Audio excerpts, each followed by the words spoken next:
कैरीचं पन्ह करण्यासाठी लागणारं साहित्य: 3 कैऱ्या, 1 कप गूळ, पाव चमचा वेलची पूड आणि चिमूटभर मीठ. स्वच्छ धुतलेल्या कैऱ्या चीर देऊन कुकरमध्ये मध्यम आचेवर शिट्टी न लावता वाफवायच्या. कैऱ्या थंड झाल्यावर त्याचा गर काढून घ्यायचा. त्यात चवीप्रमाणे गूळ मिक्स करायचा. थोडीशी वेलची पूड घालून हा गर गाळून घ्यायचा. अशा प्रकारे झालं आपलं पन्ह तयार. आज आपण बनवतोय पन्ह.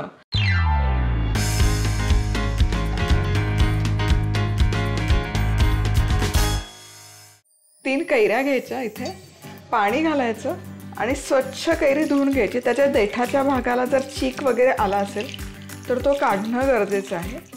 त्यामुळे छान अशी स्वच्छ धुवून घ्यायची. हवं तर एक 5-10 मिनिट पाण्यात ठेवली तरी काही हरकत नाही. आणि आता इथे ही कैरी एक नॅपकिन किंवा कापड घेऊन छान अशी पुसून घ्यायची. त्याचं पाणी पूर्ण काढून घ्यायचं.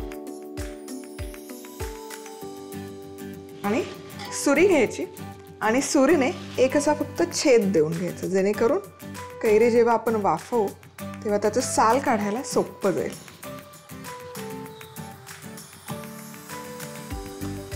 कुकर घेतलेला आहे. कुकरच्या बेसला थोडंसं पाणी घालून घेऊयात. त्यामध्ये ठेवायची एक डिश किंवा डबा ठेवला तरी चालेल. या कैरी ठेवायच्या आणि ॲक्च्युली तुमच्याकडे स्टीमर असेल तर स्टीम करून घेतल्या या कैऱ्या तरी चालतील. पण आता कुकरचं झाकण लावणार आहे आणि मध्यम आचेवर एक 15 मिनिटं फक्त वाफवून घेणार आहे. मी शिट्टी काढायची गरज नाही आहे. एक 3 ते 4 मिनिट हाय हीटवर कुकर गरम करून घ्यायचा. मग लो टू मीडियम हीटवर ठेवायचं आणि वाफेवरच हे आपण स्टीम कुक करून घेणार आहोत 15 मिनिट. कैरी इथे मध्यम आचेवर बरोबर 15 मिनिटं वाफवून घेतलेली आहेत आणि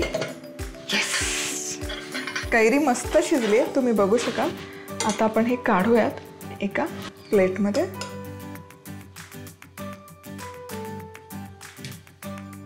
आणि आता खूप गरम आहे, हलकंसं आपण हे थंड करून घेणार आहोत, कारण आपल्याला यातला पल्प काढून घ्यायचा. कैरी व्यवस्थित थंड झाली की एक चमचा घ्यायचा आणि हा सालांमधला जो गर आहे किंवा पल्प आहे हा छान काढून घ्यायचा. जितका शक्य असेल तितका काढून घ्यायचा. छान अशी कैरी पांढरी शुभ्र दिसली पाहिजे. पूर्ण असा गर याचा काढून घ्यायचा. तर इथे मी हा पल्प काढून घेतलेला आहे आणि मोजून घेतला तर हा 1 कप पल्प निघालेला आहे. 1 कप पल्प आहे तर मी इथे 1 कप गूळ वापरते. तुम्हाला हवं असेल तर तुम्ही गुळाचं प्रमाण तुमच्या आवडीप्रमाणे किंवा कैरीच्या आंबटपणाप्रमाणे कमी जास्त करू शकता. आता हे एकत्र फक्त मिक्स करून घ्यायचं. एक 10 मिनिटं मिक्स करून ठेवलं तरी ते गुळाला पाणी सुटतं आणि त्यामध्ये विरघळून जातं. आता हे ना शक्यतो मिक्सरला फिरवायचं नाही. बरेच जण काय करतात, हा पल्प आणि गूळ किंवा साखर मिक्सरमध्ये फिरवून करतात. पण मिक्सरमध्ये फिरवल्यावर काय होतं ना, फेस येतो मुख्य म्हणजे. आणि याचा हा जो नैसर्गिक छान असा सोनेरी रंग येतो ना या पल्पला, तो रंग निघून जातो आणि पांढरटसर असा रंग येतो.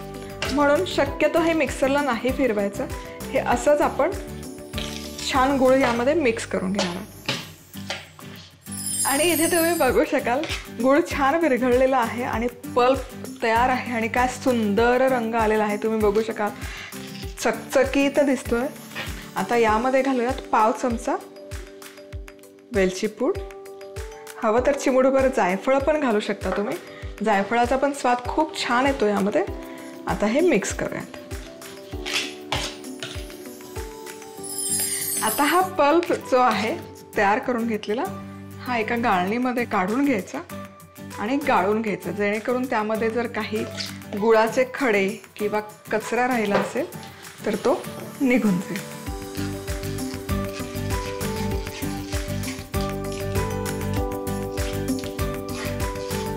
पल्प इथे मी पूर्ण काढून घेतलेला आहे. तुम्ही बघू शकाल भन्नाट दिसतोय, रंग सुरेख आलेला आहे आणि त्याचबरोबर टेक्स्चरही जबरदस्त आलेलं आहे.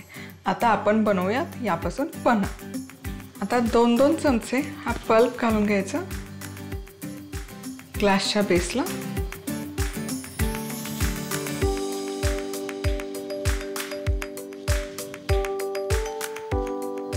यावर अगदी चिमूटभर मीठ घालायचं, जे की ऑप्शनल आहे, नाही घातलं काहीच हरकत नाही.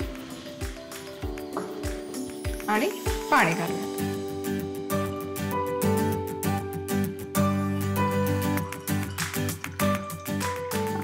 छान हे स्टर करूया.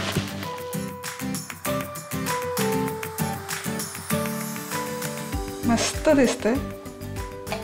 आणि इथे पन्ह बनवून तयार आहे. आता हा जो पल्प आहे पन्हाचा तो काचेच्या बरणीमध्ये तुम्ही स्टोअर करून ठेवू शकता. 3 ते 4 महिने हा पल्प खूप छान टिकतो. पण पन्ह जर प्यायला आवडत असेल तर तो फ्रीजमध्ये राहूच नाही शकत, कारण चमचाभर काढायचं, त्यामध्ये पाणी टाकायचं, पटकन आपलं इन्स्टंट पन्ह बनवून तयार होतं. पूर्ण एपिसोड पाहण्यासाठी डाउनलोड करा सोनी लिव्ह ॲप.